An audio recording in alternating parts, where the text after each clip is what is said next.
अस्सलामुअलैकुम। उमर एकेडमी में खुशामदीद। उम्मीद है आप सब बिल्कुल खैरियत से होंगे। तो आज हम आपको फ़र्स्ट ईयर कंप्यूटर साइंस के चैप्टर नंबर 4 बूलियन अलजेब्रा की एक्सप्लेनेशन देंगे और इंशाल्लाह रिड्यूस सिलेबस के मुताबिक जितने भी हमारे इंपॉर्टेंट टॉपिक्स हैं आज हम उन सब का डिस्कशन करेंगे। साथ में MCQs के हवाले से भी जो कुछ टॉपिक्स इंपॉर्टेंट होंगे तो उनको भी जो है एक्स्ट्रा टॉपिक्स को मैं ज़रूर डिस्कस करूँगा। तो सबसे पहले हम बिस्मिल्लाह पढ़ते हैं और ज़रा एक नज़र डालते हैं कि हमारे पास रिड्यूस सिलेबस में कौन कौन से टॉपिक्स हैं। तो इस चैप्टर में सबसे पहले तो हमें बूलियन अलजेब्रा का आपको इंट्रोडक्शन देना है कि भाई बूलियन अलजेब्रा आखिर है क्या, इसकी थोड़ी सी हिस्ट्री बताएंगे और इसमें काम किस तरीके से होता है, इसकी इंपॉर्टेंट टर्मिनोलॉजीज़ क्या होती हैं उनका इंट्रोडक्शन देंगे। फिर उसके बाद इसमें जो लॉज हैं बूलियन अलजेब्रा के उनका डिस्कशन आएगा। फिर ट्रस्ट टेबल क्या होता है उसको भी एक्सप्लेन करेंगे और फिर लास्ट में लॉजिकल गेट्स हमारा फाइनल टॉपिक होगा। तो सबसे पहले बिस्मिल्लाह पढ़ते हैं। हमारे जो फर्स्ट टॉपिक है इंट्रोडक्शन टू बूलियन अलजेब्रा, कि आखिर बूलियन अलजेब्रा है क्या। देखिए, जिस तरीके से हमारे पास किसी भी जो है इंजन को बनाने के लिए, मैन्युफैक्चर करने के लिए, जैसे गाड़ी बना रहे हो या कोई भी गाड़ी का इंजन बना रहे हो आप, तो सबसे पहले उसकी जो है आप इक्विपमेंट की इंजीनियरिंग ड्राइंग बनाते हैं, ठीक है भाई, जिसमें उसके पूरे प्रिंसिपल्स, उसकी वर्किंग को एक्सप्लेन किया जाता है। इसी तरीके से हम जितने भी हमारे इलेक्ट्रॉनिक डिवाइसेस होते हैं तो उसके अंदर जो हमारे पास जो सर्किट बोर्ड्स यूज़ होते हैं जो कि सारी इलेक्ट्रॉनिक कंप्यूटेशन और कैलकुलेशन परफॉर्म करते हैं, तो उनकी डिज़ाइनिंग के लिए हमें एक थ्योरेटिकल कंसेप्ट चाहिए होता है और उसकी ड्राइंग चाहिए होती है। पहले उसके ऊपर हमें वर्किंग करनी होती है थ्योरेटिकली, फिर जाकर के उसको प्रैक्टिकली डिज़ाइन किया जाता है। तो उस काम के लिए हमारे पास डिजिटल सर्किट्स को डिज़ाइन करने के लिए और अपनी जो रिक्वायर्ड प्रोसेसिंग करवानी है उसकी लॉजिक को टेस्ट करने के लिए हमारे पास जो एक मेथड यूज़ होता है उसको हम कहते हैं बूलियन अलजेब्रा। तो बूलियन अलजेब्रा एक्चुअली जो है ये हमारे पास डिजिटल सर्किट्स की वर्किंग की नॉलेज को या उसके मेथड को कहा जाता है और इसकी मदद से हम डिजिटल सर्किट्स की वर्किंग को डिज़ाइन कर सकते हैं और टेस्ट कर सकते हैं। इस टेक्निक को और सिस्टम को डेवलप करने वाले जो मैथमेटिशियन थे उनका नाम था जॉर्ज बूल और उन्होंने ये टेक्निक जो है 1854 में डेवलप करी थी। अब ये टेक्निक की वर्किंग है क्या, ये किस तरीके से काम करती है, इसके बारे में हम आपको आगे डिटेल बताएंगे। पर उसके से पहले आपको एक सिंपली इमेज आपके दिमाग में क्रिएट करते हैं कि देखें, जितने भी हमारे पास डिजिटल सर्किट्स होते हैं वो तमाम डिजिटल सर्किट्स हमारे पास डिजिटल सिग्नल्स की मदद से काम करते हैं, ठीक है भाई। और डिजिटल सिग्नल्स जो होते हैं उनके अंदर सिर्फ दो स्टेट्स होती हैं, यानी करंट आता है या करंट उसमें ऑफ होता है। तो करंट की उन दो स्टेट्स की वजह से उसके वर्किंग को भी सिंप्लीफाई करके सिर्फ इसमें दो हमारे पास नंबर्स यूज़ होते हैं। एक करंट की ऑन स्टेट को शो करने के लिए हम 1 को यूज़ करते हैं और करंट की ऑफ स्टेट को शो करने के लिए हम 0 का इस्तेमाल करते हैं।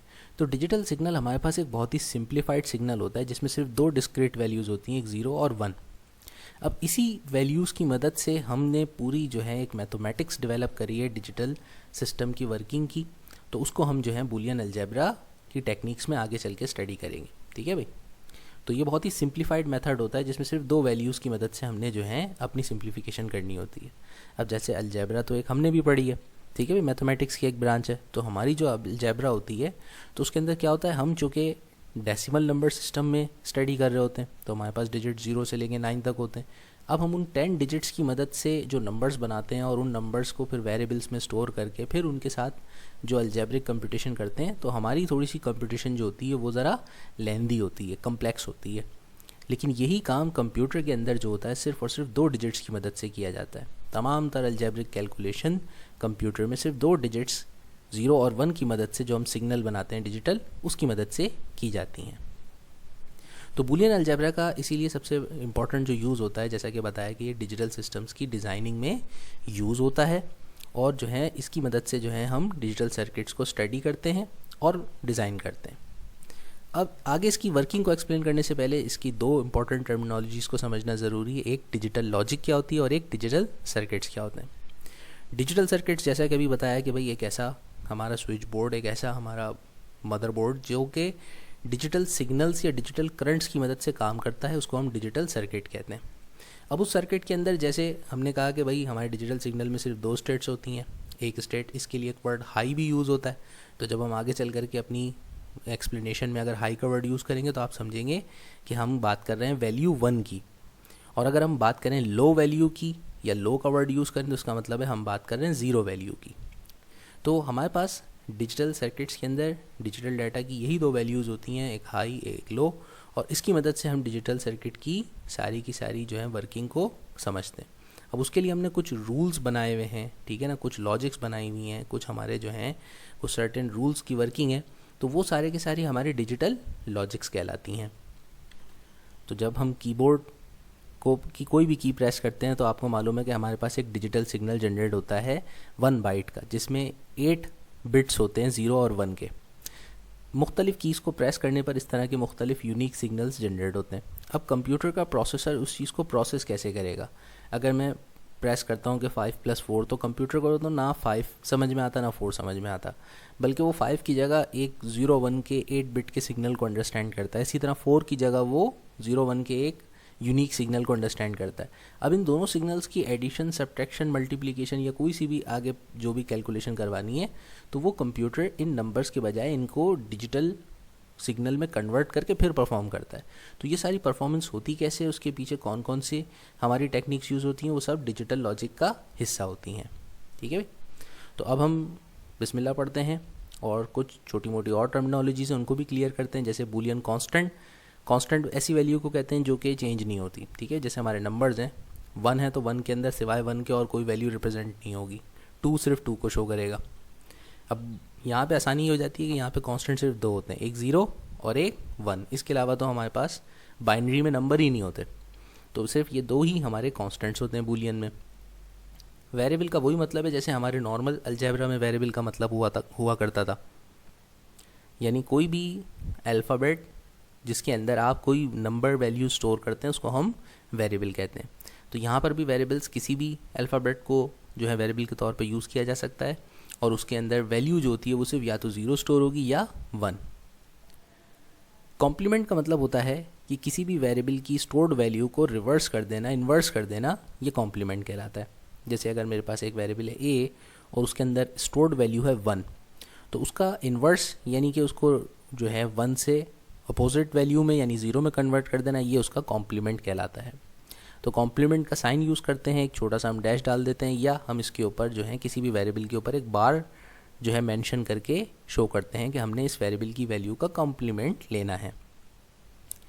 इसी तरह हमारे पास एक जो है ट्रुथ टेबल होता है बूलियन अलजेब्रा में, और ट्रुथ टेबल का मतलब होता है एक ऐसा टेबल जिसके अंदर आप अपनी बूलियन एक्सप्रेशन की तमाम इनपुट एंड आउटपुट वैल्यूज़ को समराइज करते हैं और उनकी वर्किंग को और उनकी वैल्यूज़ के ऊपर उनके जो इनपुट और आउटपुट होंगे उनको डिस्प्ले करते हैं मुख्तलिफ वैल्यूज़ के ऊपर, तो उसे हम कहते हैं ट्रुथ टेबल।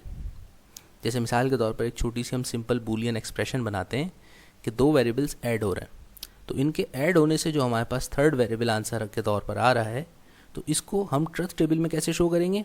तो हम इस तरह से एक टेबल बनाएंगे जिसमें a और b दोनों वेरिएबल्स की मुख्तलिफ इनपुट वैल्यूज़ लेंगे कि या तो a 0 हो, b भी 0 हो, या a की वैल्यू 0 है, b की 1 हो। तो इस तरह से मैक्सिमम जितने भी हम कॉम्बिनेशंस में इनपुट वैल्यूज़ इंसर्ट कर सकते हैं वो a और b की इंसर्ट करेंगे। फिर इसमें बूलियन अलजेब्रा की एडिशनल लॉजिक यूज़ करते हुए कि एडिशन किस तरह से होती है, उस तरह से फिर हम एडिशन परफॉर्म करेंगे और उसके आउटपुट आंसर्स को एक अलग कॉलम में डिस्प्ले कर देंगे।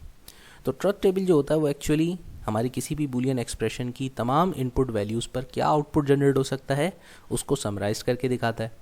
तो इससे हमें पता चल जाता है कि अगर हमारा डिजिटल सर्किट का ये हिस्सा जहाँ ये डिजिटल लॉजिक यूज़ होगी तो उससे हमारे पास कितने वेरीड आंसर्स जनरेट हो सकते हैं।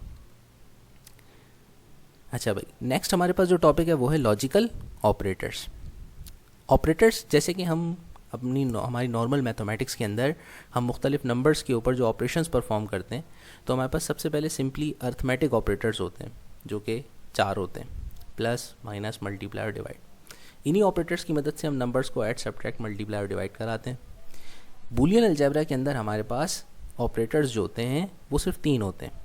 ठीक है भाई, बिल्कुल वैसे ही अर्थमेटिक ऑपरेटर्स होते हैं, प्लस, माइनस, मल्टीप्लाई। डिवाइड का ऑपरेटर जो है वो यहाँ पर बूलियन अलजेब्रा की लॉजिकल ऑपरेटर्स में यूज़ नहीं होता। अब इसका हरगिज़ ये मतलब नहीं है कि यहाँ पे डिवीज़न ही नहीं होती, डिवीज़न होती है, लेकिन वो हम अपने 2 ऑपरेटर्स की मदद से ही परफॉर्म करते हैं। ठीक है भाई, ये भी एक्सप्लेन करता आपको। तो सबसे पहला जो हमारे पास बूलियन अलजेब्रा में जो लॉजिकल ऑपरेटर होता है उसको हम और ऑपरेटर भी कहते हैं। तो और ऑपरेटर जो होता है असल में वो हमारे पास अर्थमेटिक के एडिशन ऑपरेटर ही की तरह काम करता है और उसका साइन भी प्लस का होता है, काम भी सेम होता है, इसका साइन भी सेम है।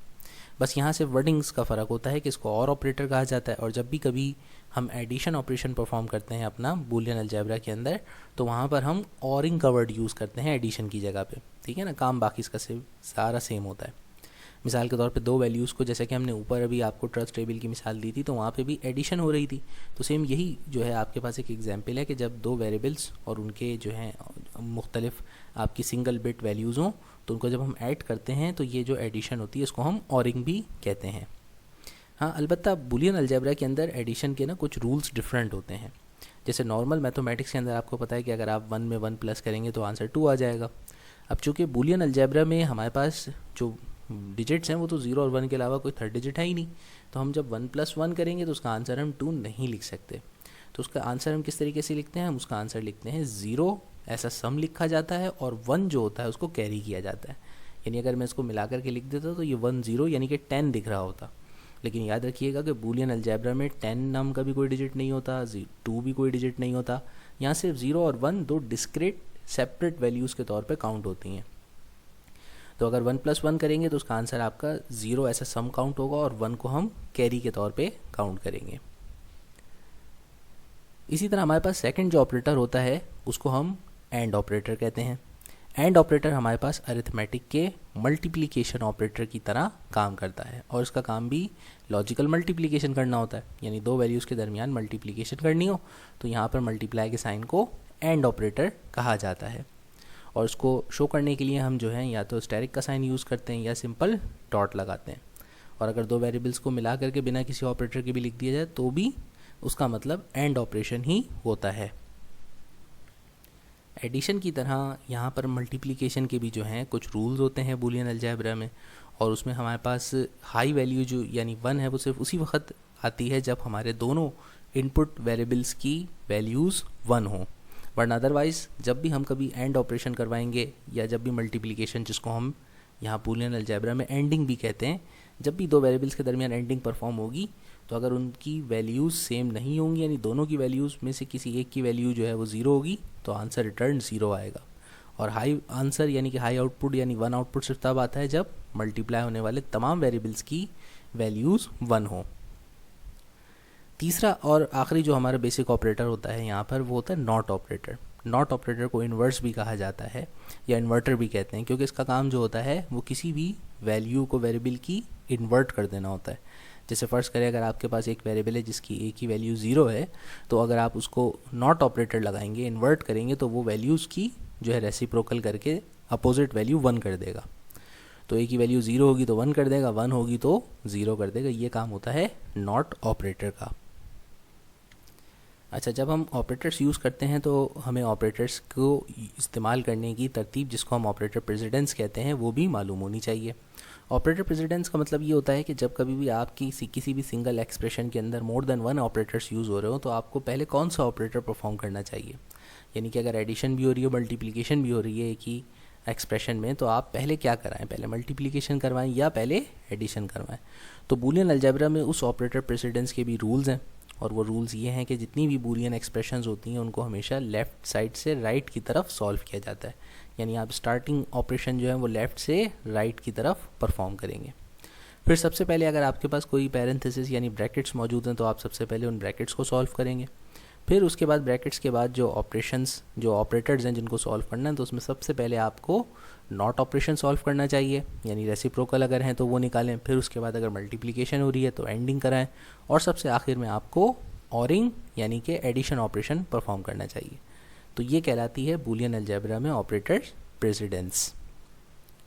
अब यहाँ तक हमने बूलियन अलजेब्रा की बहुत सारी बेसिक्स आपको क्लियर कर दी, टर्मिनोलॉजीज़ बता दी। अब हम चलते हैं अपने लॉज़ की तरफ। तो लॉज ऑफ बूलियन अलजेब्रा जो है वो बेसिक हमारे पास 3 लॉज हैं, ठीक है भाई। तो बेसिक लॉज जो हैं उनकी कैटेगरी 3 है, बाकी सारे जो हैं वो ड्राइव्ड लॉज कहलाते हैं। तो बेसिक लॉ में सबसे पहला जो लॉ है उसे हमको कहते हैं कम्यूटेटिव लॉ। ये लॉज बिल्कुल जैसे हमने मैथमेटिक्स के अंदर पढ़े में से पहले वही लॉज यहाँ पर भी यूटिलाइज होते हैं। तो कम्यूटेटिव लॉ क्या कहता है? कम्यूटेटिव लॉ एक्चुअली शो करता है कि आप अगर एडिशन करवा रहे हैं या मल्टीप्लिकेशन, ठीक है भाई, ये सिर्फ इन दो पे ही अप्लाई होता है। कि एडिशन और मल्टीप्लिकेशन के दौरान दो वेरिएबल्स की पोजीशन से कोई फ़र्क नहीं पड़ता।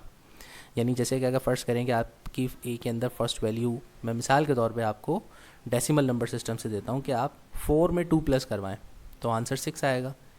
इसी तरीके से 2 में 4 प्लस करवा लें तो आंसर तब भी 6 आएगा। इससे कोई आपकी पोजीशन चेंज करने से कोई फ़र्क नहीं पड़ा। इसी तरह बूलियन अलजेब्रा में भी अगर आप 0 में प्लस करें 1 या 1 में प्लस करें 0 तो इससे दोनों सूरतों में आंसर रिटर्न सेम होगा। सेम गोज़ फॉर मल्टीप्लिकेशन, कि एडिशन की तरह मल्टीप्लिकेशन में भी यानी एंडिंग करवाते वक्त भी अगर आपकी पोजीशन जो है वो क्या है उससे कोई फ़र्क नहीं पड़ता। आप ए को बी से मल्टीप्लाई कराएं या बी को ए से मल्टीप्लाई करें, आंसर जो होगा वो सेम रिटर्न होगा। तो इस लॉ को हम कम्यूटेटिव लॉ कहते हैं। इसी तरीके से जो सेकंड बेसिक लॉ है हमारा वो कहलाता है एसोसिएटिव लॉ। एसोसिएटिव लॉ को भी दो हिस्सों में जो है तकसीम करके समझाया जा सकता है, एक एडिशन के लिए और एक मल्टीप्लिकेशन के लिए। तो ये होता क्या है, एसोसिएटिव लॉ सिर्फ मोर देन 2 वेरिएबल्स पे अप्लाई होता है। कि जैसे अगर आपके पास 3 इनपुट वेरिएबल्स हैं जिनकी आपने एडिशन करवानी है, तो उन 3 वेरिएबल्स की एडिशन कराते वक्त आप अगर ग्रुपिंग कर देते हैं कि पहले इन 2 वेरिएबल्स को ऐड करा के फिर तीसरे वेरिएबल को ऐड कराऊंगा, तो इस ग्रुपिंग को चेंज करने से भी आंसर पर कोई फ़र्क नहीं पड़ता। मिसाल के तौर पर यहाँ पर हमारे पास 3 वेरिएबल्स हैं ए, बी और सी। इनको मुझे एडिशन करवानी है, पर मैंने यहाँ क्या किया है, दोनों साइड्स पर ग्रुप्स डिफरेंट किए। पहली ग्रुपिंग बी और सी की करी है कि बी और सी को प्लस कराओ और जो आंसर है उसको थर्ड वेरिएबल में ए में ऐड करवाना है। दूसरी साइड पे जो ग्रुपिंग है वो थोड़ी चेंज है कि पहले ए और बी की एडिशन करवाओ और फिर इनके आंसर को थर्ड वेरिएबल सी में स्टोर करवाओ, सेव करवाओ, मतलब एडिशन करवानी है। तो फिर इस दोनों ग्रुपिंग से जो है कोई फ़र्क नहीं पड़ता, क्योंकि इन तीनों वेरिएबल्स को इस तरह से ऐड किया जाए, इस तरह से ऐड किया जाए, दोनों सूरतों में आंसर जो होगा वो सेम आएगा। इसी तरह मल्टीप्लिकेशन करवाते वक्त भी, जो कि तीनों वेरिएबल्स ने कंसेक्टिवली एक दूसरे से मल्टीप्लाई होना है, तो आप ग्रुपिंग करवा करके कि पहले कौन से 2 वेरिएबल को मल्टीप्लाई कराना है, इससे कोई आंसर पर फ़र्क नहीं आएगा। तो ये कहलाता है एसोसिएटिव लॉ। इसी तरह हमारे पास तीसरा जो लॉ है वो कहलाता है डिस्ट्रीब्यूटिव लॉ। डिस्ट्रीब्यूटिव लॉ क्या कहता है, डिस्ट्रीब्यूटिव लॉ को भी हम 2 हिस्सों में एक्सप्लेन कर सकते हैं। पहली स्टेटमेंट ये है कि अगर फ़र्ज़ करें आपके पास 2 वेरिएबल्स हैं, उन दोनों में मल्टीप्लिकेशन हो रही है और उस मल्टीप्लिकेशन का जो आंसर है उसको आपने एक थर्ड वेरिएबल के अंदर ऐड करवाना है। तो यही काम आप एक और तरीके से कर सकते हैं कि आप उन दोनों वेरिएबल्स को जिनको आपने मल्टीप्लाई करके थर्ड वेरिएबल में ऐड कराया था, आप उन दोनों वेरिएबल्स को थर्ड वेरिएबल के साथ पहले ऐड करवा लें और उसके बाद उन दोनों वेरिएबल्स के दरमियान आपस में मल्टीप्लिकेशन करवाएं। जैसे यहाँ नज़र आ रहा है ना, a plus B times C, तो पहले b टाइम्स सी यानी कि मल्टीप्लाई करवा लिया b और c को, फिर जो आंसर है उसको a में प्लस करवा लिया। तो ये आंसर बिल्कुल बराबर होगा कि अगर आप इंडिविजुअली b को a के साथ प्लस करते, c को भी a के साथ प्लस करते और फिर इनके दरमियान मल्टीप्लिकेशन करवा लेते, तो दोनों सूरतों में आंसर हमारा सेम आता। तो ये जो है ये कहलाता है डिस्ट्रीब्यूटिव लॉ। इसी चीज़ को हम दूसरे यानी ऑपरेटर्स को थोड़ा सा आगे पीछे करके भी हम चेंज करके भी एक्सप्लेन कर सकते हैं कि फ़र्ज़ करें कि अगर हमारे पास 2 वेरिएबल्स हैं, उनको ऐड करके फिर एक थर्ड वेरिएबल से मल्टीप्लाई कराना है, तो आप इन दोनों वेरिएबल्स को जैसे बी और सी हैं, अब इनकी एडिशन पहले करवा लें, ऑरिंग पहले करवा लें, बाद में एडिंग करवाएं। ये बराबर है कि आप ए वेरिएबल को यानी थर्ड वेरिएबल को इन दोनों के साथ पहले जो है एंडिंग करवाएं यानी मल्टीप्लिकेशन करवाएं और उसके बाद उनके आंसर्स को प्लस करवा लें, तो दोनों सूरतों में आंसर आपका सेम आता है। तो ये कहलाता है हमारा डिस्ट्रीब्यूटिव लॉ। अच्छा भाई, अब उसके बाद हमारे पास जो हमारे दूसरे लॉज बनते हैं वो सारे जो हैं वो बेसिक तो नहीं है। बेसिक हमारे पास सिर्फ 3 लॉज थे, एक कम्यूटेटिव, एसोसिएटिव और डिस्ट्रीब्यूटिव। अगर आप ये एग्जाम्स के एतबार से प्रिपेयर करते हैं, इनको याद करते हैं अच्छी तरीके से, तो ये ज़्यादा ज़रूरी है। बाकी सारे ऑब्जेक्टिव्स के एतबार से आप उनको एक नज़र ज़रूर देख लीजिएगा कि ऑब्जेक्टिव्स में इनमें से कुछ पूछा जा सकता है। तो ये सारे हमारे ड्राइव लॉज हैं या रूल्स हैं और ये बहुत सिंपल हैं। जैसे एनलमेंट लॉ जो है वो क्या कहता है कि कोई भी वेरिएबल अगर आप उसको 0 के साथ एंडिंग करवाते हैं यानी मल्टीप्लाई कराते हैं तो आपके पास 0 रिटर्न होगा। लेकिन अगर आप किसी वेरिएबल को 1 के साथ ऑरिंग करवाते हैं यानी एडिशन करवाते हैं तो आपके पास रिटर्न हमेशा आंसर 1 आएगा। ठीक है, अब ये जो हम एनलमेंट, आइडेंटिटी और आगे जो लॉज पढ़ेंगे ना, ये लॉज इनको हम जो है जो बूलियन अलजेब्रा के जो रूल्स हैं उनमें यूटिलाइज़ करते हैं और इनकी मदद से हम करते ये हैं कि हम किसी भी कम्प्लेक्स एक्सप्रेशन को हम सिंप्लीफाई करते हैं। ठीक है भाई, तो ये वहाँ पे यूटिलाइज़ होते हैं। इसी तरह से हमारे पास आइडेंटिटी लॉ कहता है कि कोई भी वेरिएबल अगर वो उसको ऑरिंग करवाई जाए 0 के साथ या उस वेरिएबल की एंडिंग करवाई जाए 1 के साथ, तो हमेशा आंसर जो होता है वो सेम वेरिएबल रिटर्न होता है। तो इसको हम कहते हैं आइडेंटिटी लॉ। इसी तरह से हमारे पास थर्ड जो ड्राइव्ड लॉ है उसको हम कहते हैं आइडेम्पोटेंट लॉ। आइडेम्पोटेंट लॉ कहता है कि अगर आपके पास कोई भी वेरिएबल जो खुद ही अपने ही वेरिएबल के साथ जो है या तो उसकी एंडिंग करवाई जाए या ऑरिंग करवाई जाए, तो भी हमारे पास आंसर जो होता है वो सेम वही वेरिएबल रिटर्न होता है। इसी तरह से हमारे पास एक और नेक्स्ट जो लॉ है जिसको हम कॉम्प्लीमेंट लॉ कहते हैं, वो ये कहता है कि अगर आप किसी भी वेरिएबल को एंड करवाते हैं उसी के कॉम्प्लीमेंट के साथ, तो आंसर आपके पास हमेशा ज़ीरो आएगा। जैसे ए वेरिएबल है उसको मल्टीप्लाई करा रहे हैं उसी के कॉम्प्लीमेंट वैल्यू के साथ, तो आंसर हमेशा ज़ीरो रिटर्न होना है। और अगर आप इसकी ऑरिंग करवा रहे हैं यानी एडिशन करवा रहे हैं, तो आपके पास आंसर हमेशा 1 रिटर्न होगा। फिर नेक्स्ट हमारे पास जो लॉ है वो कहलाता है एब्जॉर्प्शन लॉ।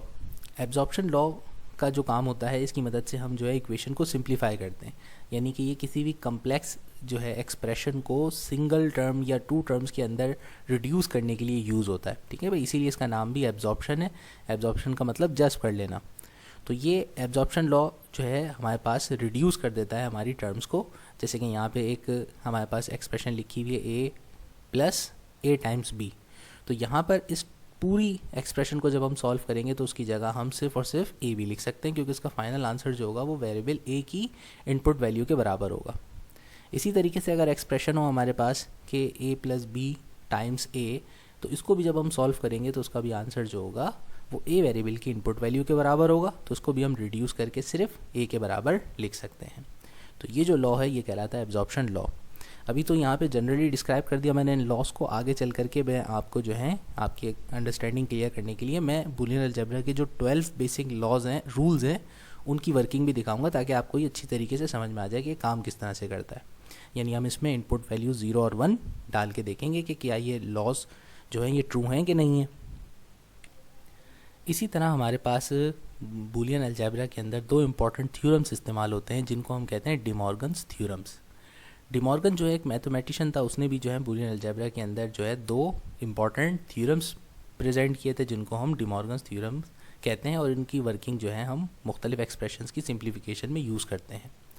तो थ्योरम 1 कहता है कि अगर आपके पास 2 वेरिएबल्स हों जिनके प्रोडक्ट का आपने कॉम्प्लीमेंट लिया हो, तो ये बात बराबर है कि आप उन दोनों वेरिएबल्स की एडिशन करवा रहे हो उनके कॉम्प्लीमेंट्स की, तो दोनों सूरतों में आंसर आपके पास सेम आएगा।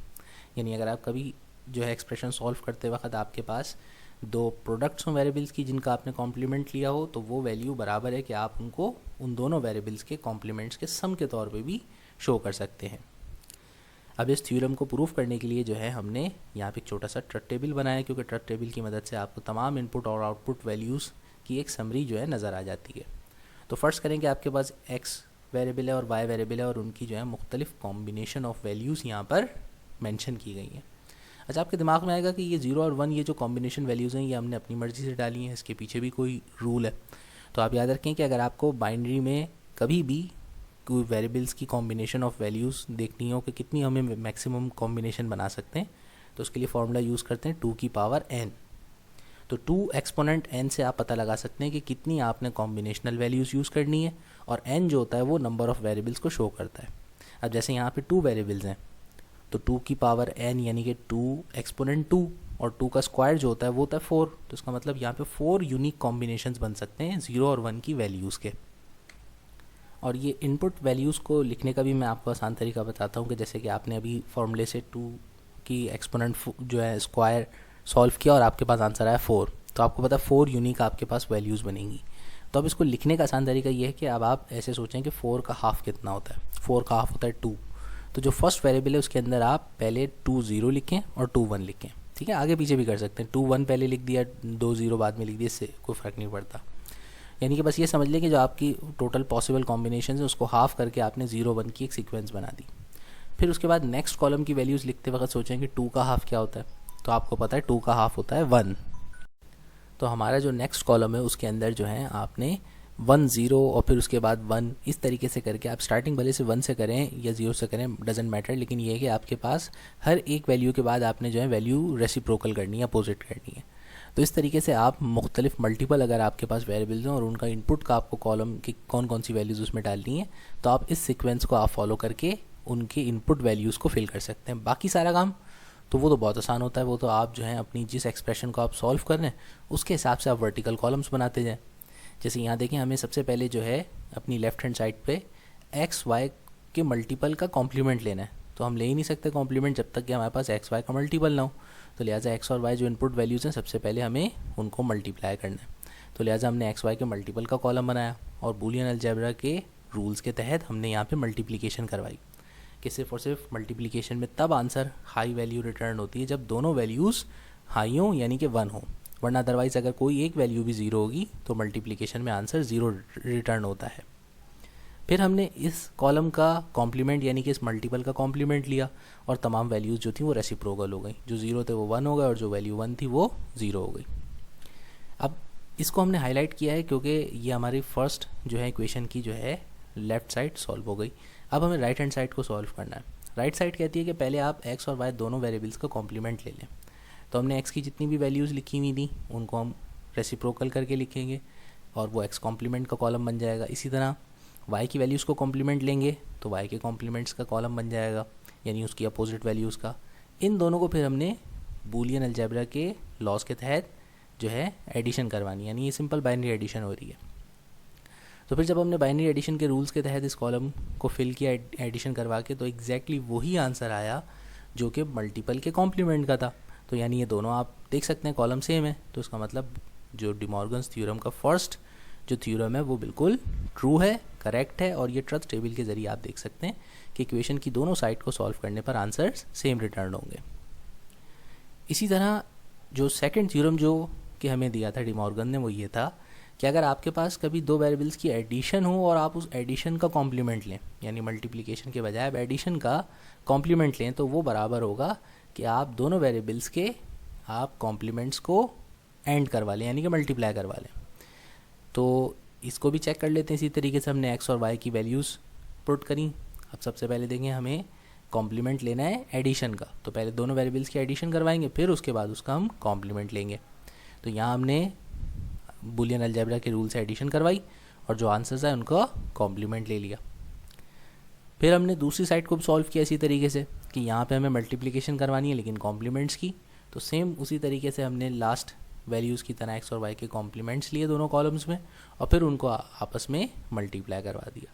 अब यहाँ पे भी हम देख सकते हैं कि हमारे दोनों जो हाईलाइटेड कॉलम्स हैं उनकी वैल्यूज सेम है। तो इसका मतलब डी मॉर्गन थ्योरम का जो सेकंड थ्योरम है ये भी बिल्कुल वैलिड है और ट्रू है।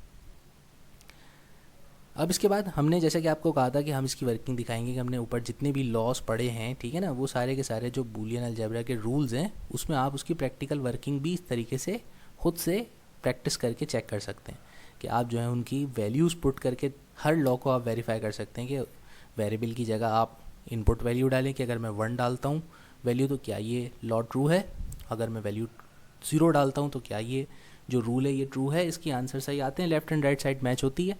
तो आप इसको इस तरीके से तमाम रूल्स को चेक कर सकते हैं। तो हमारे जो शुरू के जो रूल्स हैं वो तो काफ़ी सिंपल हैं, जैसे आइडेंटिटी लॉ बहुत ही सिंपल है, ठीक है भाई, इसमें इतनी ज़्यादा प्रॉब्लम नहीं होगी। इसी तरह से एनलमेंट लॉ भी बहुत सिंपल होते हैं हमारे, ठीक है ना। तो ये सारे उन्हीं लॉज को जो हमने ऊपर एक्सप्लेन किया था उन्हीं की जो है हमने मुख्तलिफ वैल्यूज़ पे उसको सॉल्व करके आपकी अंडरस्टैंडिंग क्लियर करने के लिए कि आप इस तरह से इनको जो है सॉल्व करके क्विकली चेक कर सकते हैं। तो अगर आपके पास कोई ऑब्जेक्टिव आता है जिसमें आपको इसमें से किसी भी रूल का लिख करके उससे उसका जो है ना आंसर आपसे पूछते हैं, तो आपको आंसर्स को वेरीफाई करने के लिए सिंपली इसमें जो है आपको बाइनरी ऑपरेशन परफॉर्म करना होगा और दोनों वैल्यूज़ डाल के आप चेक कर लीजिएगा। तो जो सा करेक्ट आंसर हो फिर उसको जो है आप सेलेक्ट कर लीजिएगा। अच्छा, रूल हमारे पास शुरू में तो सिंप्लीफाइड है, ठीक है ना, ये इतने मुश्किल लॉ नहीं है, लेकिन रूल नंबर जो हमारे पास 10, 11 और 12 हैं, तो वो 3 रूल्स जो हैं वो ज़रा थोड़े से एक्सटेंसिव वर्किंग जो है ना रखते हैं, ठीक है भाई। तो ज़रा उनके बारे में बता देते हैं। अच्छा, एक इसके बारे में हमने जिक्र नहीं किया था जिसको हम कहते हैं double negation law. Double negation law बहुत ही सिंपल लॉ होता है जिसमें किसी भी वेरिएबल के कॉम्प्लीमेंट का कॉम्प्लीमेंट लेना होता है, यानी 2 दफ़ा अगर आप किसी भी वेरिएबल का कॉम्प्लीमेंट लेते हैं तो आपके पास रूल के मुताबिक जो ओरिजिनल वेरिएबल होगा उसकी वैल्यू रिटर्न होगी, ठीक है भाई। सिंगल कॉम्प्लीमेंट में तो ऑलरेडी वो किसी भी वेरिएबल की वैल्यू को इन्वर्स कर देता है, लेकिन अगर आप उस कॉम्प्लीमेंट का ही दोबारा से कॉम्प्लीमेंट ले लेंगे तो दोबारा आप ओरिजिनल वैल्यू की तरफ जो है आपका आंसर आ जाएगा। तो सेम ओरिजिनल वैल्यू रिटर्न होगी डबल निगेशन से। अच्छा, एब्जॉर्प्शन लॉ हमने पढ़ लिया था। अब यहाँ पर रूल नंबर 10 में ना उसी एब्जॉर्प्शन लॉ की मैंने वर्किंग आपको सिंप्लीफाई करके दिखाई है और उसका फिर ट्रुथ टेबल भी बनाया है, ताकि आपको समझ में आ जाए कि ये जो है बिल्कुल वैलिड रूल है। और जितने भी हमने इससे रूल नंबर 10 से पहले के रूल पढ़े थे वो इसकी सिंप्लीफिकेशन में, इसकी एक्सप्लेनेशन में यूज़ होंगे। जैसे कि फ़र्ज़ करें अगर हमें ये साबित करना हो कि ए में प्लस करके ए टाइम्स बी हमारे पास आंसर ए आता है, तो इस एब्जॉर्प्शन लॉ को साबित करने के लिए हम सॉल्व करेंगे अपनी लेफ़्ट हैंड साइड को। तो लेफ़्ट हैंड साइड को सॉल्व करते हैं तो सबसे पहले हमने इसको किस तरह से ब्रेकअप किया कि हमने यहाँ पर इसके पास भी ए वैल्यू है, इसके पास भी ए वैल्यू है, तो हम ए को ऐसा कॉमन जो है यहाँ से निकाल सकते हैं। तो हमने ए को कॉमन निकाल लिया, तो लिहाजा अब हमारे पास ब्रैकेट में बचा क्या, यहाँ से ए कॉमन निकल गया तो यहाँ पर वैल्यू 1 बची, और यहाँ से ए कॉमन चला गया तो यहाँ पर वैल्यू b बची। ठीक है भाई, इस चीज़ को हम फैक्टराइजेशन भी कहते हैं कि किसी भी एडिशन एक्सप्रेशन को हम मुख्तलिफ मल्टीपल फ्रैक्शंस में तोड़ दें तो ये फैक्टराइजेशन होती है। तो इस तरह से हमने यहाँ पे इसकी फैक्टराइजेशन करी। फिर रूल 2 के तहत अगर आपके पास कोई भी वेरिएबल मौजूद हो उसमें आप 1 प्लस करें तो उसका आंसर 1 रिटर्न होता है। तो गोया b में 1 प्लस करने से हमारे पास आंसर क्या रिटर्न होगा, 1। फिर रूल 4 के तहत कि कोई भी वेरिएबल अगर 1 से मल्टीप्लाई होता है तो उसका आंसर वही वैल्यू यानी कि a वेरिएबल की ओरिजिनल वैल्यू रिटर्न हो जाती है। तो ये सिंप्लीफाई होकर देखें a बचा, तो इसका मतलब ये एब्जॉर्प्शन लॉ जो था ये बिल्कुल ट्रू है। फिर हमने यहाँ पर मुख्तलिफ कॉलम्स के ज़रिए इनका ट्रुथ टेबल बना दिया। a और b की पहले हमने मल्टीपल कॉम्बिनेशन वैल्यूज़ ले ली 0 और 1 की। फिर उसके बाद हमें साबित करने के लिए कि ये वाकई ये सेम आंसर रिटर्न करेगा a का, हमने क्या किया, हमने सबसे पहले a और b की मल्टीप्लिकेशन करवानी है और फिर उसको उस आंसर को a में प्लस करवाना है। तो हमने a और b की एडिशन मल्टीप्लिकेशन करवाई और उसके जो आंसर आया उसको हमने जो है a के साथ ऐड करवा लिया। ऐड करवाने के बाद हमारे पास जो कॉलम का आंसर आया वो एग्जैक्टली वही है जो कि हमारे कॉलम की वैल्यूज़ हैं। तो इसका मतलब ये दोनों कॉलम्स बराबर हैं, तो ये जो रूल नंबर 10 है ये बिल्कुल वैलिड है। इसी तरह से रूल नंबर 11 जो है उसके अंदर भी आपकी वर्किंग ज़रा थोड़ी सी एक्सटेंसिव है, लेकिन काम बड़ा सिंपल है। उसमें क्या करना है कि भाई हमने यहाँ वर्किंग करके साबित करना है कि a में अगर आप प्लस करें a कॉम्प्लीमेंट b तो हमारा आंसर जो होगा वो बराबर है कि दो वेरिएबल्स के एडिशन के, यानी a प्लस b के बराबर है। तो इसको अब सॉल्व करने के लिए हमने क्या किया कि भाई हमने अपनी जो है लेफ़्ट हैंड साइड को सिंप्लीफाई करना शुरू किया और सबसे पहले हमने जो है उस पर रूल नंबर 10 अप्लाई किया कि भाई a plus a complement b है तो हम उसको इस तरह से भी लिख सकते हैं कि a plus a dot b, यानी कि इस a की वैल्यू को रूल नंबर 10 से रिप्लेस करवा दिया। कि हमने अभी साबित किया था ना कि इतनी बड़ी वैल्यू लिखी हुई a plus a dot b तो वो a के बराबर है, तो बस हमने उसी को यहाँ पे उल्टा कर दिया कि a को रिप्लेस करके a की जगह ये जो है एक्सपेंडेड फॉर्म में वैल्यू यहाँ पर मेंशन कर दी। फिर उसके बाद हमने रूल नंबर 6 अप्लाई किया कि अगर कहीं हमारे पास सिंगल a वैल्यू लिखी हुई हो वेरिएबल की तो उसको सिंगल a करके लिखें या a मल्टीप्लाई बाई a करके लिखें, उससे भी कोई फ़र्क नहीं पड़ता क्योंकि दोनों सूरतों में आंसर सेम आता है। ठीक है, तो लिहाजा हमने अपने सिंगल a को रिप्लेस करवा दिया a टाइम्स a से। फिर उसके बाद हमने यहाँ पर रूल नंबर 8 जो है यूज़ किया है, जो कहता है कि अगर आप किसी भी वेरिएबल को उसी के कॉम्प्लीमेंट के साथ अगर आप मल्टीप्लाई करते हैं तो आंसर ओवरऑल 0 रिटर्न होता है। तो ये वैल्यू हमने इसमें ख़ुद से मेंशन करिए, ऐड करिए, मगर इसको ऐड करने से फ़ायदा इक्वेशन में कोई फ़र्क नहीं पड़ेगा। क्यों? क्योंकि इसका आंसर तो ऑलरेडी क्या है 0। तो आप इक्वेशन में 0 ऐड भी कर लें तो उससे इक्वेशन की अंदर कोई इंक्रीमेंट या डिक्रीमेंट नहीं होता। फिर हमने यहाँ पर आगे चल करके इसमें क्या किया है, फैक्टरिंग करिए, यानी कि कॉमन निकालें। इन शुरू की दोनों वैल्यूज़ में से a कॉमन निकाला है और इन लास्ट की दो वैल्यूज़ से a कॉम्प्लीमेंट को कॉमन निकाला है। तो इस तरह से जब हमने यहाँ से a और यहाँ से a कॉम्प्लीमेंट कॉमन निकाला तो आप दोनों तरफ देख सकते हैं हमारे पास सेम फैक्टरिंग ब्रैकेट्स बन रहे हैं a प्लस b। अब इस ओवरऑल a प्लस b को अगर आप कॉमन निकाल लें तो आपके पास रिमेनिंग वैल्यूज़ जो इस इक्वेशन में बच जाएंगी वो एक बचेगी a और दूसरा a कॉम्प्लीमेंट। अब आपको पता है कि भाई रूल नंबर 7 अगर आप अप्लाई करें तो a और a कॉम्प्लीमेंट की एडिशन हमेशा आंसर 1 रिटर्न करेगी। तो इस पूरी वैल्यू को लिखने के बजाय आप सिंपल 1 लिख दें और फिर 1 से कोई भी चीज़ मल्टीप्लाई होती है तो सेम वही वैल्यू रिटर्न होती है। तो आपके पास सिंप्लीफाइड होकर के सिर्फ a प्लस b की वैल्यू बची। ठीक है, फिर आगे इसी चीज़ को हमने जो है अपने ट्रुथ टेबल की मदद से भी यहाँ पर सारी वैल्यूज़ के इनपुट डाल करके और जैसे हमें यहाँ पे रिक्वायरमेंट है उस तरीके से सॉल्व किया और हमने आंसर को कंपेयर किया। दोनों वैल्यूज़ हमारे पास इक्वेशन की लेफ़्ट एंड राइट साइड्स हमेशा बराबर आ रही हैं। तो ये आप प्रैक्टिस कर सकते हैं। इसी तरीके से रूल नंबर 12 भी है। ये मैंने हर रूल इसलिए सॉल्व और सिंप्लीफाई करवाया है क्योंकि आपके पास मॉडल पेपर में ना इस किस्म के ऑब्जेक्टिव्स आ सकते हैं, ठीक है ना, कि आपके पास कोई भी बूलियन अलजेब्रा का रूल लिख देगा और जैसे इसने अगर इस तरीके से लिख दिया कि a टाइम्स b और a टाइम्स c बराबर a plus B times C के, तो आप करेक्ट आंसर को सेलेक्ट करने से पहले आप इसकी रफ वर्क में खुद से कैलकुलेशन और वर्किंग कर सकते हैं, इतनी मुश्किल नहीं है, और फिर आप उससे जो है करेक्ट आंसर जो है नीचे से सेलेक्ट करके लगा सकते हैं आंसर। तो हमने यहाँ पर भी क्या किया है कि भाई इसको प्रूफ करने के लिए हमने जो है सबसे पहले लेफ़्ट साइड जो है उसको सॉल्व किया है, और वहाँ पर हमारे पास दो ब्रैकेट्स में मल्टीप्लिकेशन हो रही थी तो हमने मल्टीप्लाई करके इसको एक्सपेंड कर दिया, ठीक है ना। तो ये ए वेरिएबल मल्टीप्लाई हुआ इस ए के साथ, तो ए आ गया, ए सी के साथ मल्टीप्लाई हुआ, ठीक है भाई, तो ए सी हो गया। इसी तरीके से ए और बी मल्टीप्लाई हुए और बी और सी मल्टीप्लाई हुए, ठीक है भाई। तो ये पूरी हमने मल्टीप्लिकेशन से एक्सपेंडिंग कर दी। उसके बाद आपको मालूम है कि अगर कोई वेरिएबल दो दफ़ा मल्टीप्लाई होता है तो रूल 6 वहाँ अप्लाई करके उसको सिंगल वेरिएबल में हमने रिप्लेस कर दिया, ठीक है। फिर उसके बाद हमने किया कि यहाँ से हमने इनमें से कॉमन निकाले। जैसे शुरू की फर्स्ट 2 वैल्यूज़ में से ए कॉमन है और लास्ट 2 वैल्यूज़ में बी कॉमन है, तो इस तरीके से हमने दोनों वैल्यूज़ को दो तरह से हमने जो है फैक्टर्स बना दिए। अब उसके बाद आपको मालूम है कि रूल 2 अप्लाई करेंगे कि कोई भी वेरिएबल जिसमें 1 प्लस हो रहा हो तो वो उसका आंसर 1 के बराबर रिटर्न होता है। तो ये 1 प्लस सी रिड्यूस होकर के सिर्फ 1 में कन्वर्ट हो जाएगा और ए उसके साथ मल्टीप्लाई होगा, जो फर्दर और ज़्यादा रिड्यूस होकर के सिर्फ ए में रह जाएगा नेक्स्ट स्टेप में। जबकि यहाँ पर आप देख सकते हैं कि हमने जो है जो कॉमन निकाला था ए, और सी जो है वो यहाँ से बी कॉमन निकालने के बाद बचा था। इसको अगर आप मल्टीप्लाई करके भी लिखते हैं, अभी कॉमन नहीं भी निकालते ना तो भी इससे कोई फ़र्क नहीं पड़ता, इसको हम आगे चल करके जो है सिंप्लीफाई करेंगे, क्योंकि हमने इसमें से फर्दर फिर जब इस फर्स्ट वैल्यू को सिंप्लीफाई कर दिया तो फिर उसके बाद इन दोनों में से कॉमन निकाला, ठीक है ना। तो इन दोनों में से कॉमन निकाला ए, और फिर यहाँ पे वैल्यू रिड्यूस होकर 1 प्लस बी हो गई, फिर ये रिड्यूस होकर के 1 के बराबर आ जाएगा, ठीक है ना। रूल 2 दोबारा यहाँ पे 2 दफ़ा अप्लाई हुआ है। तो फाइनली ये सुकड़ करके रिड्यूस होकर के हमारी एक्सप्रेशन इन दी एंड दोबारा से ए प्लस बी टू सी के बराबर रिमेन हो जाती है, ठीक है भाई। तो इस तरीके से आप वर्किंग करके मुख्तलिफ रूल्स की मदद से किसी भी एक्सप्रेशन को बूलियन अलजेब्रा की सिंप्लीफाई कर सकते हैं। फिर उसके बाद उसका ट्रस्ट टेबल बना करके आप उनकी वैल्यूज़ को सॉल्व करके भी देख सकते हैं कि दोनों साइड्स के जो वैल्यूज़ होंगे, जो आंसर्स होंगे, वो हमेशा सेम आएंगे। अब उसके बाद हमारे पास लास्ट जो टॉपिक है रिड्यूस सिलेबस के मुताबिक इस चैप्टर का, वो है लॉजिक गेट्स। कि लॉजिक गेट्स क्या होते हैं। लॉजिक गेट्स किसी भी डिजिटल सिस्टम का बुनियादी बिल्डिंग ब्लॉक होते हैं, ठीक है भाई। जिस तरीके से आप कोई इमारत तामीर करते हैं तो उसमें जो ब्लॉक्स होते हैं वो छोटे छोटे यूनिट्स होते हैं जिनके ऊपर वो पूरी एक दीवार खड़ी होती है। इसी तरीके से लॉजिक गेट्स जो होते हैं यहाँ पर वो किसी भी डिजिटल सर्किट के एक बुनियादी बिल्डिंग ब्लॉक्स होते हैं। करते क्या है ये, इनका काम ये होता है कि ये मुख्तलिफ इनपुट वैल्यूज़ को प्रोसेस करके एक सिंगल आउटपुट वैल्यू में कन्वर्ट करते हैं।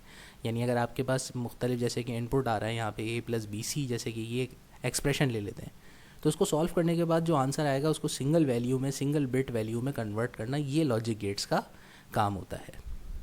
तो लॉजिक गेट्स बेसिकली हमारे पास जो होते हैं वो 3 होते हैं, क्योंकि हमारे पास बेसिक ऑपरेटर्स भी 3 होते हैं। तो वही ऑपरेटर्स जो जब वर्किंग करते हैं तो उससे हमारे पास 3 तरह के लॉजिक गेट्स फॉर्म होते हैं। तो एक कहलाता है और लॉजिक गेट, एक कहलाता है एंड लॉजिक गेट, और एक कहलाता है नॉट लॉजिक गेट। ये 3 बेसिक होते हैं, ठीक है भाई। लेकिन इसके अलावा भी हमारे पास फर्दर टाइप्स होती हैं स्पेशल लॉजिक गेट्स की और यूनिवर्सल लॉजिक गेट्स की। तो जितनी भी टाइप्स होती हैं हम इंशाल्लाह ताला सारी की सारी 1 बाय 1 एक्सप्लेन करते हैं।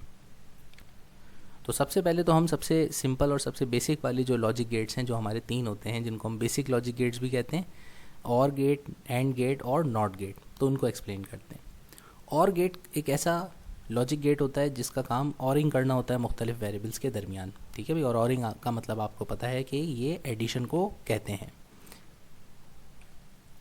और एडिंग का रूल जो है, यानी ऑरिंग का जो रूल है बूलियन अलजेब्रा का, वो ये कहता है कि अगर आपकी इनपुट वेरिएबल में से किसी एक की भी वैल्यू जो है वो अगर हाई होगी यानी 1 होगी तो उसका जो आंसर होगा वो रिटर्न वैल्यू 1 होगी, ठीक है भाई। तो ये अच्छा, किसी भी डिजिटल सर्किट के डायग्राम बनाते वक्त हम जो हैं मुख्तलिफ़ किस्म के सिंबल्स को यूज़ करते हैं, ठीक है। तो लॉजिक गेट्स जो हैं, हर लॉजिक गेट का एक ख़ास डिज़ाइन है और एक उसका सिंबल है, ठीक है भाई, जिसको आप इसकी लॉजिक डायग्राम या इलेक्ट्रिक डायग्राम भी कह सकते हैं। तो और गेट को शो करने के लिए उसकी जो लॉजिक डायग्राम होती है वो कुछ इस किस्म का शेप होता है, ठीक है। तो ये इस तरह का एरो हेड होता है, उसके साथ ये जो लाइन्स यूज़ करी हैं, ये लाइन्स जो हैं सिर्फ इनपुट और आउटपुट वेरिएबल्स को शो करती हैं। फिर हमने नीचे इस लॉजिक गेट का एक ट्रुथ टेबल भी बना दिया, ठीक है, जिससे इसकी वर्किंग को शो कर रहे हैं कि ये बिल्कुल सेम वैसे ही काम करता है जैसे कि और ऑपरेटर काम करता है। और वही और ऑपरेटर के रूल यहाँ पर अप्लाई होते हैं कि अगर दो में से कोई एक ऑपरेटर भी हमारे पास हाई वैल्यू रखेगा तो उसका रिटर्न आंसर हमारे पास 1 आएगा। यानी कि सिर्फ एक ही कंडीशन है इसमें ज़ीरो वैल्यू रिटर्न होने की, और वो ये है कि जब दोनों ऑपरेटर्स की वैल्यूज़ जो हैं वो लो हों, यानी ज़ीरो हों।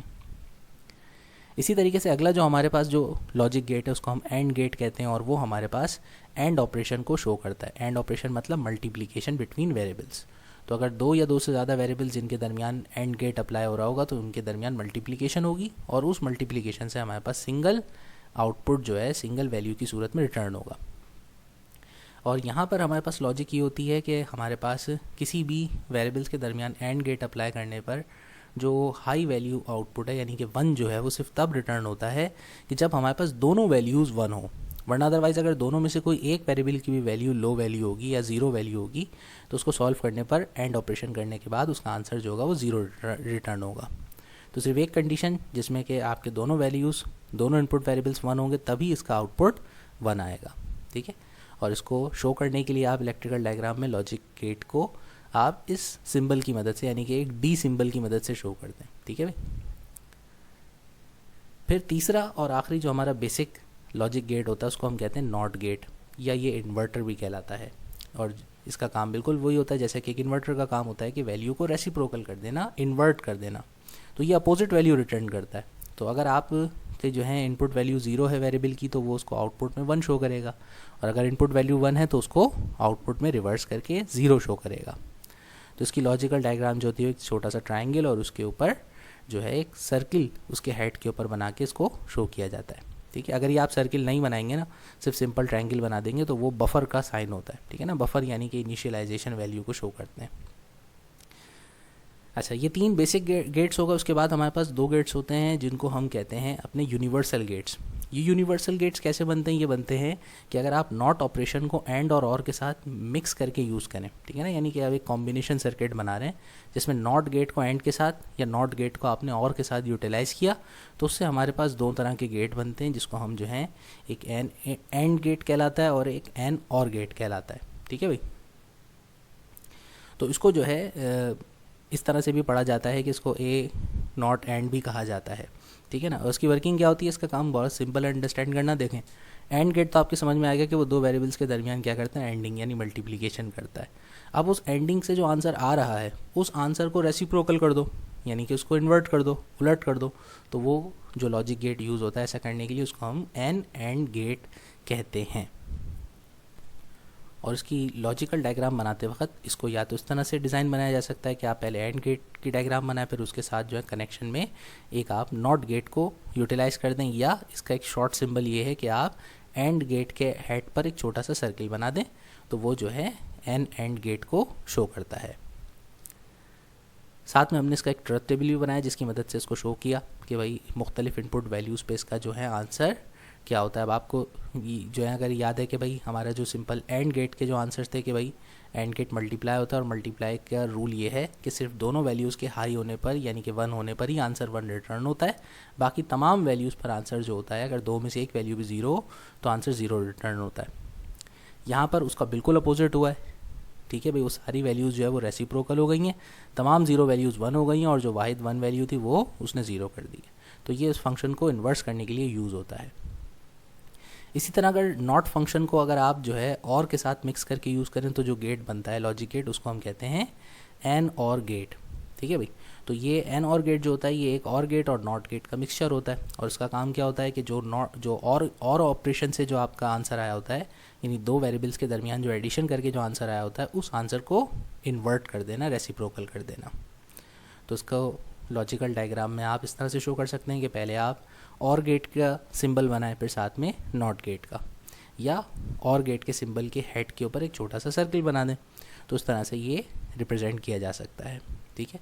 और इसका ट्रुथ टेबल जो है वो बिल्कुल इसका जो लास्ट कॉलम है वो अपोजिट है और गेट वाले कॉलम से, ठीक है भाई। बाकी सब कुछ वही काम हुआ है कि यहाँ पे ऑरिंग हुई है लेकिन उसको इन्वर्ट कर दिया है, रेसिप्रोकल कर दिया, तो उसका आंसर भी उल्टा आया है। अब उसके बाद 2 गेट्स और हैं जिनको हम स्पेशल गेट्स कहते हैं, ठीक है भाई। स्पेशल गेट्स में हमारे पास एक आता है एक्सक्लूसिव ऑर गेट और एक एक्सक्लूसिव नॉर गेट। ठीक है भाई, अब ये क्या करते हैं, तो सबसे पहले आपको एक्सक्लूसिव ऑर गेट के बारे में बताते हैं। अच्छा भाई, तो सबसे पहले आपको ऑर गेट की वर्किंग याद होनी चाहिए कि ऑर गेट क्या करता है कि दो वेरिएबल्स के दरमियान एडिशन करता है। ठीक है, और एडिशन का रूल क्या है कि अगर हमारे पास दो में से कोई एक वैल्यू भी अगर 1 होती है तो हमारे पास जो रिटर्न आंसर होता है वो 1 आ जाता है। लेकिन जो एक्सक्लूसिव ऑर गेट होता है उसकी खासियत क्या होती है कि ये आंसर रिटर्न करता है 1, यानी कि हाई वैल्यू रिटर्न करता है अगर दो में से कोई एक वैल्यू भी एडिशन के वक्त 1 हो जाए, लेकिन दोनों वैल्यूज़ को 1 ये एक्सेप्ट नहीं करता। अगर जैसे कि बोथ इनपुट वैल्यूज़ या तमाम इनपुट वैल्यूज़ की अगर लॉजिक जो होगी वो 1 हाई लॉजिक वैल्यू होगी, यानी कि 1 वैल्यू इनपुट होगी, तो फिर उसका आंसर वो 0 रिटर्न करेगा। ठीक है भाई, तो ये एक छोटा सा डिफरेंस होता है एक्सक्लूसिव ऑर में और ऑर गेट में। तो ऑर गेट एडिशन करता है और अगर कोई एक सिंगल भी वैल्यू 1 हो या दोनों वैल्यूज़ 1 हो तो उसका रिटर्न आंसर 1 आता है। यहाँ सिर्फ फ़र्क ये होता है कि ये जो है अगर कोई एक वैल्यू 1 हो तो ठीक है 1 रिटर्न कर देगा ऑरिंग करते वक्त, लेकिन अगर ऑरिंग करते वक्त तमाम इनपुट वेरिएबल्स 1 वैल्यू शो करेंगे तो फिर ये उसके आंसर को जो है 0 रिटर्न करता है। और इसका जो लॉजिकल डिज़ाइन होता है वो थोड़ा सा ऑर गेट से डिफरेंट होता है। तो ऑर गेट के साइन के साथ एक एक्स्ट्रा नीचे लाइन थोड़ा सा फासले के साथ ड्रॉ कर दी जाती है, तो ये एक्सक्लूसिव ऑर गेट बन जाता है। अब लास्ट जो हमारा लॉजिक गेट है स्पेशल, उसको हम कहते हैं एक्स नॉर गेट। अब ये स्पेशल गेट क्या करता है भाई, इसका काम ये होता है कि ये हमारे पास जो रिटर्न वैल्यू है ये 1 सिर्फ उस सूरत में रिटर्न करता है जब दोनों इनपुट वैल्यूज़ की इनपुट वैल्यूज़ जो हैं वो सेम हो। जैसे दोनों वेरिएबल्स हैं ए और बी, और अगर उनकी इनपुट वैल्यूज़ सेम होंगी, या तो दोनों 0 हों या दोनों 1 हो, तो उसका आंसर वो रिटर्न 1 करेगा। वरना अदरवाइज़ अगर दोनों की वैल्यूज़ में से कोई एक दूसरे का अपोजिट होगी तो ये आंसर जो है वो 0 रिटर्न करता है। तो इस स्पेशल गेट को हम एक्सक्लूसिव नॉर गेट कहते हैं।